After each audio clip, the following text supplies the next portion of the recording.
I'm Tammy Dennett, your host of the Leadership Communication Expo, giving you access to industry leaders who are sharing their simple, actionable step-by-step strategies to help you fully step into the leader you are meant to be, master conflict resolution, and build engaging, inclusive teams.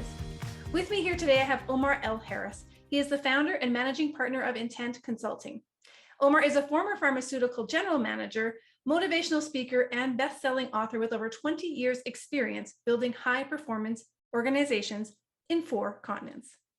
Having managed multi-billion-dollar brands and led extensive organizations while working in the Middle East, Asia, Latin America, and the US, he innovated blueprints for Jedi leadership, leading with justice, equity, diversity, and inclusion, as well as servant leadership and the 20-team performance acceleration principles that can be applied by leaders at all levels of professional experience. Today, we're talking about why businesses don't need bosses. And this sounds like a fabulous topic. Welcome, Omar, and thanks for being with us. Thank you so much, Tammy. Very happy to be here. I was excited to have you here because we are going through, 2020, 2021 has been a lot of uproot. We have all these social, people are just not happy. That's easy. We'll just sum it up. People are not happy. And what we're moving into right now is this, we've gone from working together to working in hybrid or to working at home. And now we're kind of going into hybrid and people are just saying, I've had enough with the workplace. And I think you bring a really important lens as to why that might be. So when we talk about the hottest topic right now that people are going through is this Great Resignation. Right. Why do you think we're in that trend right now? So I think this is a reckoning that's been many years in the making. I think as long as Gallup has been surveying employee engagement since maybe the early 2000s, we saw, in the first data points, you see that employees are not feeling engaged by the work that they're doing. And this data point has stayed flat to declining over the last 15 years. So, they're asking the right questions, they're showing the results, and then no one is doing anything. That same thing is happening with many of the leadership thought leaders, from Jim Collins to Simon Sinek to, Brene Brown, to everybody writing about the same topic, which is basically, how do we create more engagement and more productivity and help people live their best lives at home and at work and incorporate this? And they're all pointing at the same culprit, which is basically the principles of management being incongruent with the kind of employees and the diversity of employees and what employees desire today and expect today versus what has been expected in the past. And now the economic elements have flipped so that it is also a buyer's market now. It used to be it was always a seller's market, and now it's a buyer's market. And people are looking at things like, college debt loans, student loans, and looking at working your way up in some corporation and dealing with, toxic environments and toxic cultures and toxic bosses and being undercompensated and under rewarded. And they're saying, you know what, there may be different ways for me to earn my first $50,000 to $60,000 and not have to deal with that particular circumstance. So now that we are in a place where we have these opportunities, we're gonna and the pandemic made people kind of stop and reflect a lot about who they're working for, why they're doing what they're doing, and what they want to be doing. And a lot of people were spending time reflecting on those questions over the last year and a half, and we also had different data points in terms of whether companies were on the side of right in terms of ESG, social justice, all these other things that were happening at the same time. So now you have data, you have a trend that was always already happening anyway. You have, a moment of reflection, all converging to create this mass exodus from the corporate ranks. So many fascinating points in there. And when you've got leaders such as yourself and Brene Brown and all the others you listed, all talking and pointing to the same issue about how we have this incongruency in the organizations, then I think people need to start paying attention. It almost feels like COVID was like the Great Reset in a lot of ways, and kind of gave freedom for people to say, hey, you know what, this works better for me, and I want to get that over here. And if you can't meet that, I'm going to go somewhere else.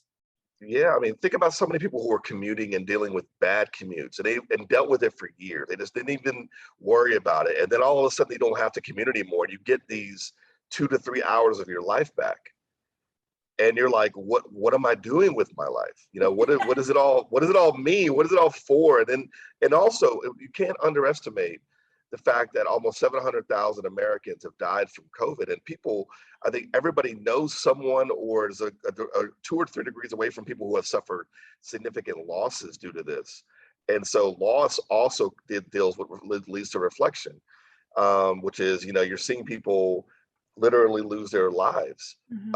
and you start questioning. It creates an existential crisis, which is, what is it all about? What is it all for? Why are we doing this? What am I doing? Yeah.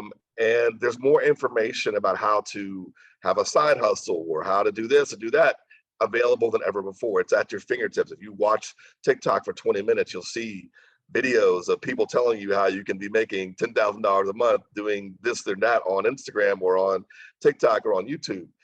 So you're like, okay, maybe I'll try my hand at that. So I think people are going to go through a period of trial to see what else is out there. It may ultimately end up with people coming back to the corporations, but hopefully corporations will get the memo and will reset and restart in this period of time to make sure that when people come back in, it's a much more welcoming environment and a place where employees are served. And once employees are served, then all other stakeholders will be served. But until employees are served, other stakeholders are going to miss out. Mm-hmm. Do you feel that our leaders are going through a bit of an identity crisis right now as well, in the sense that before, as you mentioned, people always took the long drive to work and they did what they always did because there didn't seem to be options. Leaders or bosses knew what they were doing, what their role was. They were attached to that. And now that they've had the separation, this sounds like a really good opportunity for the leadership to really look inward and say, how can we make this work for everybody? Well, I mean, yeah, what happened is immediately imagine when the workforce was working virtually, all of a sudden, due to bigger corporate mandates or societal mandates, that your control gets taken away from you. Yeah. And so many managers, they lead via controlling their people. They control what they do. They micromanage. They sit on top of you. They literally, control every aspect of your day. And all of a sudden, their mechanisms of control were gone. Mm-hmm. So then they had to learn how to, then what did they start doing? They started inundating people's calendars and having people work 7 days a week and, 3 o'clock in the morning calls, and crazy things were happening because they're trying to micromanage people. People were like, listen, I'm at home now. I'm not in the office. I'm not wearing a suit. I am sort of like the two halves of yourself, like your personal life and your professional life, that human being, that identity merged. Mm-hmm. And when the merging happened, people were like, I'm not gonna deal with this. Like, I'm not gonna deal with this person, and they're seeing their boss for the first time as a boss, like as someone who is actually bringing toxicity into their lives. And they were accepting it before. But, when you're in my life, you're beaming into my house. It's a different feeling than it was me coming into the office and me sitting at a cubicle, whatever it is, and you coming over my shoulder. It's a different vibe, Yes. and I think that all of this is causing this reflection, deeper reflection, and leaders especially are having to figure out how to gain productivity, because everybody was so scared about employee furloughs and termination, because we cannot underestimate the fear Mm-hmm. of loss that came with last year in terms of the instability that COVID introduced to the economy. And everybody who worked for a corporation was worried about their job. They were all worried about, remaining employed at that moment. And leaders were trying to show productivity and trying to show that they were getting things done, but they didn't really have the tools to do so. And in that moment, like true servant leaders, people who really were people oriented, they just kept doing what they were doing. Everybody else really went through significant changes and still being challenged now to do that job very effectively. Yeah, I think that's what I've seen a lot of as well, is this kind of identity crisis, like, well, who am I if I'm not on top of them and I can't walk down the hall and see them anymore? So it's almost like they've crept into your house, as you mentioned, and they've just kind of grew extra arms to be more micromanagey, to like Zoom calls all day and check in with you 100 times. So this is really interesting conversation. And I want to make sure we get the Jedi perspective on this too. So Yeah. before we talk about the difference between a boss and a servant leader, can I just ask, where did your passion come to be in this field? Because obviously not everybody is willing to go into the fire and talk about this and advocate for Right. it. So where does your passion come from? I just think that I learned from the masters. I sat at the foot of the leadership masters and I really took in everything they were saying. You know, James C. Hunter with the book The Servant, Robert King Greenleaf, who invented the term servant leadership, you know, reading books like Good to Great and you know, being a positive psychology stalwart by Billy getting involved with Gallup and the Strengths Finder. And I really absorbed all these things and said, this is a better way to do the same job. Like this is just, it just makes sense. If I can lead with positive psychology and people can enjoy working with me and can enjoy what they do and they're doing what they're good at, it's just going to make a better workplace. It's going to make for more better results. It's going to make everything, it's going to improve everything. So the moment I got my first team in 2006, I was like, I know what kind of leader I want to be. Oh, fantastic. I came into it knowing, having an idea of what kind of leader I wanted to be, but I wasn't quite there yet because I was still juggling between what I had learned. It's sort of like everybody who tries to write a book. The first time you try to write a fiction book, you're writing like all the other fiction novelists you've ever read in your life.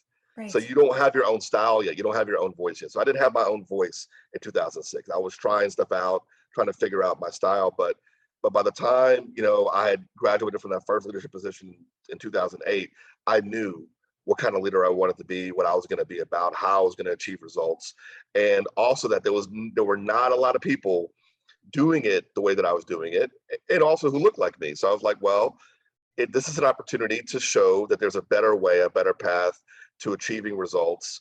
And also for people who are diverse coming up, we can't play by the same rules often. We have to be more innovative and do things in a bit of a different way. Women, you know, African Americans, whoever it is, we can't play by the same playbook. And so I wanted to show and prove that actually this style delivers results. And now I've seen those results in the Middle East, in Asia, in Latin America, in the US. It works wherever I'm at, wherever I've been at. And this is very applicable for every leader, no matter what your cultural reference is or what your background is. And it's important for us to embrace these principles today. Fantastic. So we're going to dive into that. Tell me why we don't need bosses anymore.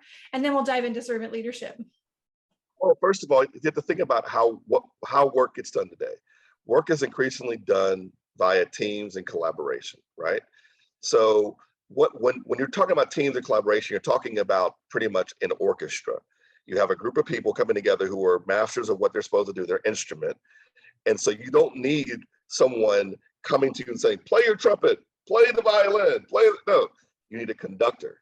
You need someone who can conduct the orchestra. You need someone with a different skill set who understands how to manage that system of collaboration.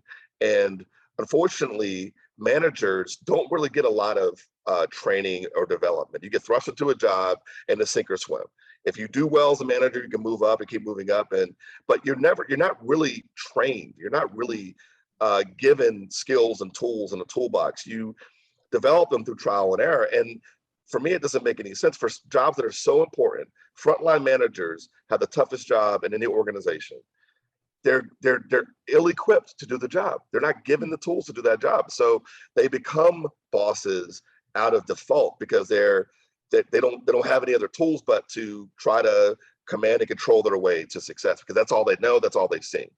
And they're not students of leadership. I mean, so few people who work in business are actually students of leadership and what's worked at different times. And I'm a student of leadership, so I can tell you what was working in the 1900s, what was working in the 1960s, what worked in 1990, what's working today. I can explain to you, and the changes, societal changes, the changes in work that have led us to a point where bosses worked up until around 2002, and so ever since 2002, the internet age, the combination of technology and the need for better collaboration and how work got done, ever since those things happened, bosses have been on the decline and basically leading to their own extinction, because the value that figurehead provided has been less and less and less and less over the years, to the point now that we're seeing people wholesale opt out. They don't want, no one wants to be bossed. Nobody, we talk about bossing like, be a boss, be your own boss. Great, I'll be my own boss, but I'm not going to work for a boss. And there's also a cultural significance to the word boss, which is boss is actually based on the Dutch word base, which means master. So there's actually a bit of a nasty symbolism to the term as well that I never liked personally. So basically, there's multiple reasons why businesses don't need bosses. You don't need bosses to achieve the productivity result that you want to achieve today. You need high performance coaches, servant leaders, and Jedi leaders to achieve what you're trying to achieve today. I totally 100% agree. Even when I was in the military, so as a captain in the military, I was always told, don't address people by their first name, like, the one who are junior ranks. But I'm like, we work together and we are a team. And if someone came in who had like all the stripes, the general came in and he wanted care, it didn't matter to me your title. It mattered to me who you were and what your issues were. So I love that there's this kind of holistic, what are we all bringing to the team? What is our specialty? And how can we use that to move things forward? So tell me about servant leadership and how that's different. So servant leadership inverts the hierarchy. So if you think about a business, it's a hierarchy. Basically, you have the owner, if you have the CEO, and then you have the line of executive managers. You go down to the level of I call overseers, which are the frontline managers, and you have all the employees. So it's a pyramid. It's the triangle. So, and in that triangle, all the value goes up in terms of like reward, incentives, benefits. The higher up you go, the more valued you are, and the more value you receive. And power, you have the power to control what's happening on levels below you. So it's about power and value. It's ultimately about me. It's about the ego, right? The inverted hierarchy comes from Robert K. Greenleaf, who invented this back in the 1970s. And he said this basically, when he was studying leadership, he saw there was a breed of leaders who served first, the servant as leader. And these were individuals who were more preoccupied with the development of their employees, the expansion of their capabilities, and how they supported and removed obstacles so employees could be successful, and therefore the business became more successful. So he inverted the triangle. So at the top in a servant leadership-led organization are the employees. Then you have the value enablers, which are your managerial level, and then you have the servant leaders, who are the CEO, the executive ranks, or servant leader. Their whole job is to serve and support and hold up everything on top of them. So it's a very different model. It's a very different mindset and a completely different skill set than what leaders are taught today. But whenever I speak about this, and I talk about it a lot, it just intuitively makes sense for people. Like, oh, that's a better way. That just makes more sense. Why am I getting paid more? Well, you're being paid more not because you've ascended to some level in a hierarchy. You're being paid more because you should be able to handle greater complexity, ambiguity. You should be able to help other people navigate these things.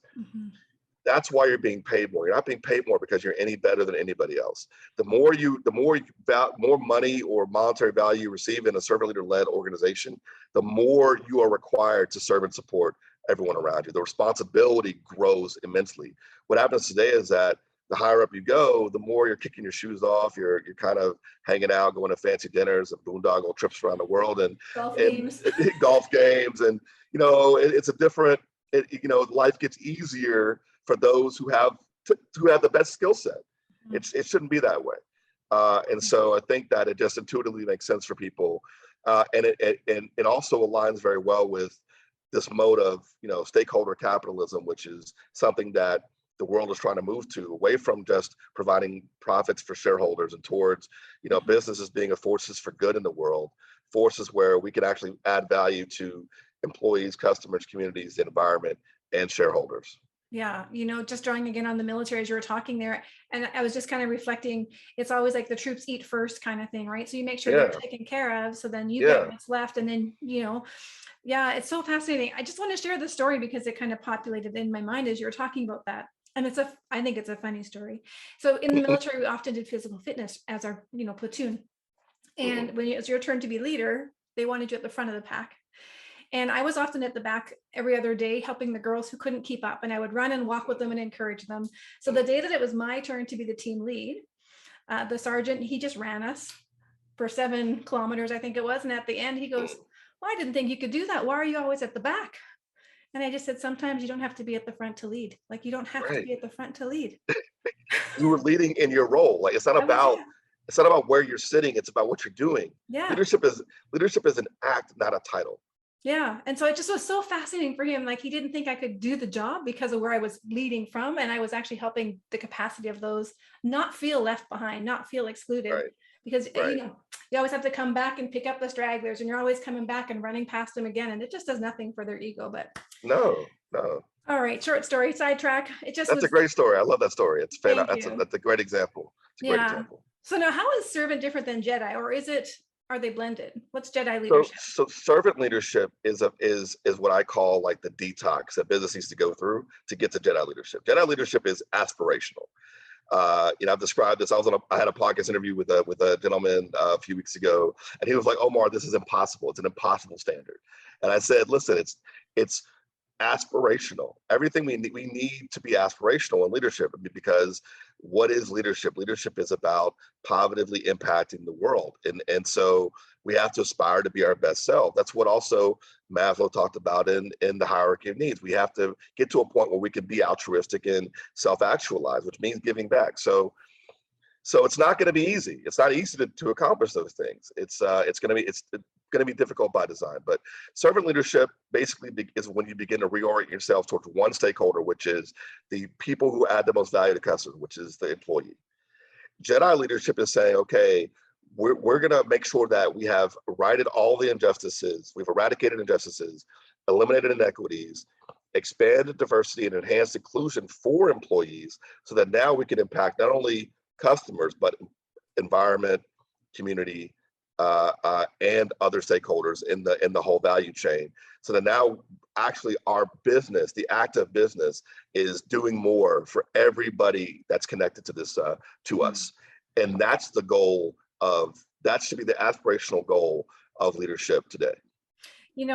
That's so important. And I was just doing some training in my nursing job about diversity and inclusion.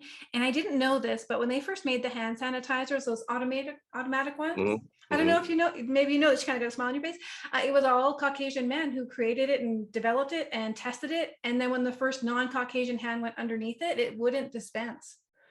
And so that diversity piece was missing, and not to their like intentional exclusion, but when you become Right. intentionally inclusive, you get a better product.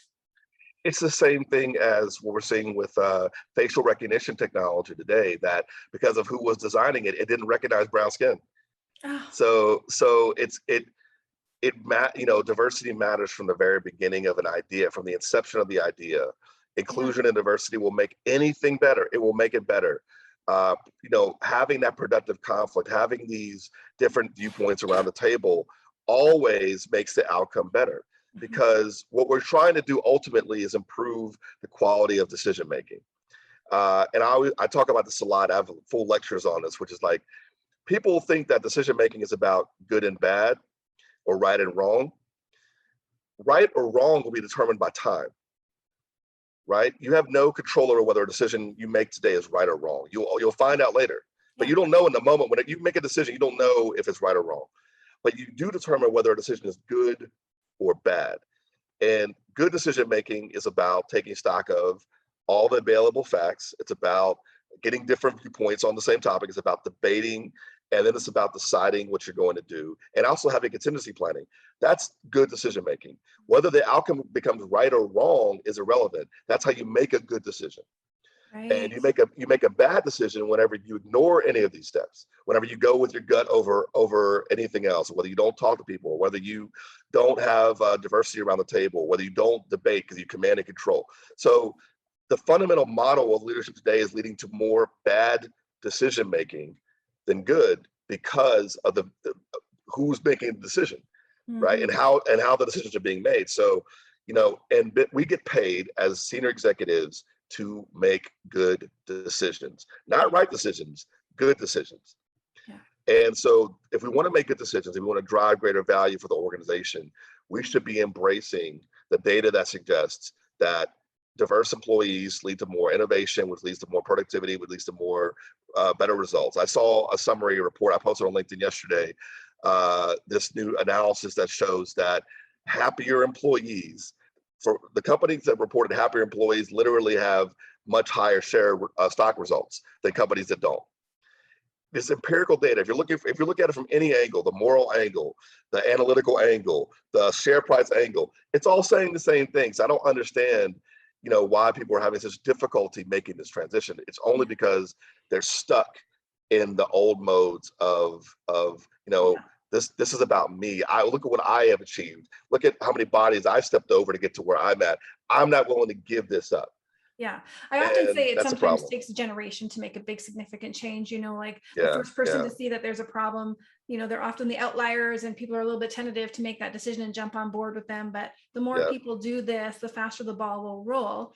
So for those exactly. leaders who are watching today and they want to start moving towards that Jedi leadership, starting to become more expansive in their who they're talking to, the stakeholders, making sure that's all part of it, what can they do? So I always start with eliminate the ego and eliminate the need for your ego as a leader. So basically take yourself out of it from a leadership perspective. And the way you take yourself out of it is you make sure you're full. You make sure you are a full individual. I talk about the 5 types of love.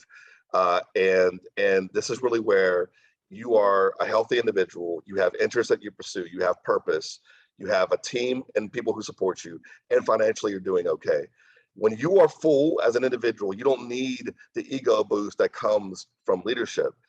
Then you can lean into people with more humility, will, and empathy, which are the 3 main aspects of servant leadership.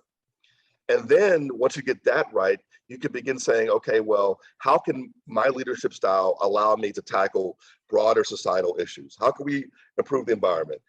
How can I help the community in which we operate in? How can we make sure that customers are really being served? And how do we make sure we really take care of our employees? Because at the end of the day, shareholders are going to win in this model. And so I think that that's the most principal lesson is if you can eliminate the ego, you need for the boost that comes from you having authority over another human being. Yeah. Get rid of that altogether because you're getting filled up on other means. Then you can start listening more, understanding more, validating experiences, and really beginning to ask questions like, what can I do to serve you today? What can I do to make something easier for one of my employees today, starting today? How can I help them? How can I eliminate barriers so that they can be more productive today? When you start asking that question and doing that action, you'll see that the relationship between you and your employee will transform dramatically. You will learn more about that individual that will allow you to help them develop and grow. And collectively, you're going to be more successful. And you'll be able to sleep better at night. And nothing else changes for you. You're still the same person at the same level. It's just the feeling of work will be very different. Now, you have to manage those on top of you. You can't change people who are on top of you, but you can change everything for those below you. Yeah. And that's how I always led. Yeah. I never worried about who was above me. I didn't work for them. I worked for the people who were in my charge. And that's how I led. Right. So it sounds like it's really begins with a self-reflective activity. Yes. And just ask yourself, how much is your identity attached to how you run your organization? And I think this is a great opportunity for leaders to do that because of the fact that we're now in different workplaces, we're hybrid, we're at home. This is a fantastic time to say to yourself, if I've been struggling in my role as a leader, it's probably because of the ego. And I need to be able to find a way to separate myself from ego and just ask my employees, how can I help you? I think that's a great way to start. It's not hard. It's not hard. It's very practical. It's very pragmatic. But it is transformational when you do that. If you do it with consistency, you will be amazed at how everything turns around in terms of your relationships with your people, and that's the beginning of a whole new day and a whole new way of leading.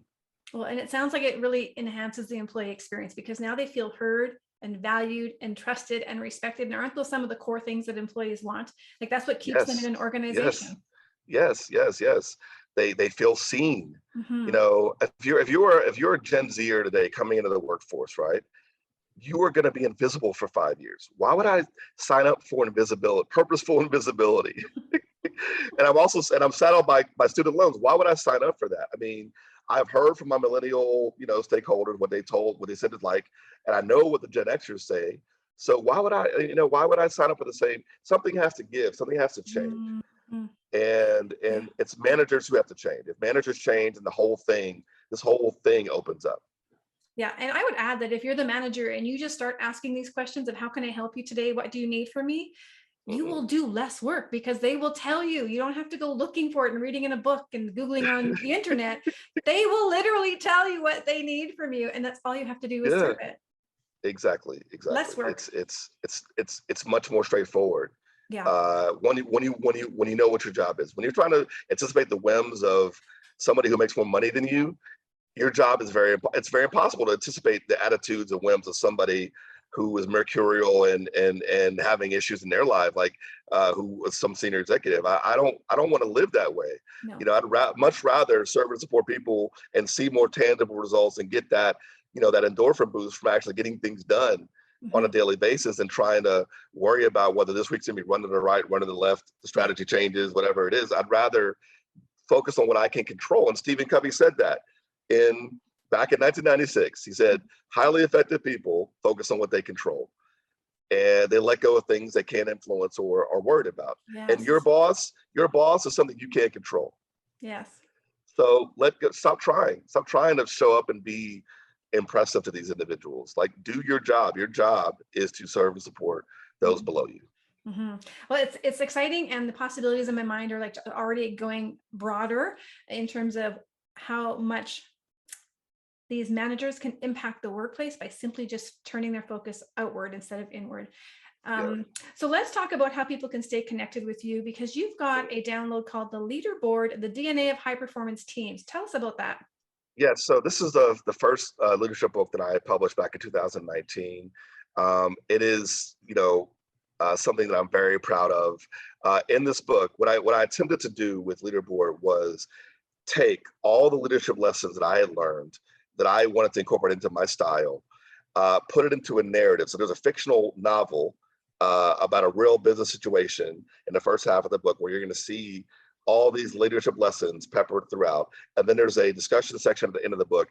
And there's about, someone told me once that there's about $100,000 worth of resources that are free when you finish the book, use the QR code and go to the resource center on my website that you can only get by downloading the book. So you're getting a lot of value beyond just a book. You're getting access to a community and also this robust resource center that will help you navigate what I say now. The job of leaders today is to create high performance teams.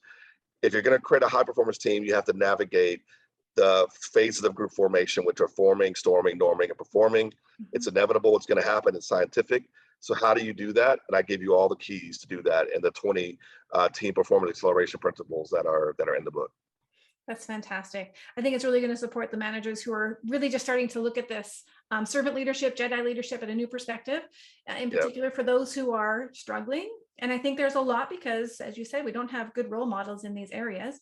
They do what Mhm. they've seen. And I've had bad bosses. Lord, I have had bad bosses. I'm in a target of workplace bullying, just so you know. Oh no, And it no, was a it's such boss, horrible. right? So craziness. Thank you so much for joining us. Is there anything you want to share that maybe I haven't asked about that you want to just tuck in here? Well, I just wanted to let people know my where to find me online is Oh, yeah. www.omarlharris.com. If you're on LinkedIn, please link in with me, Omar L. Harris. If you're on Twitter, Strengths Leader, Instagram, omarl.harris.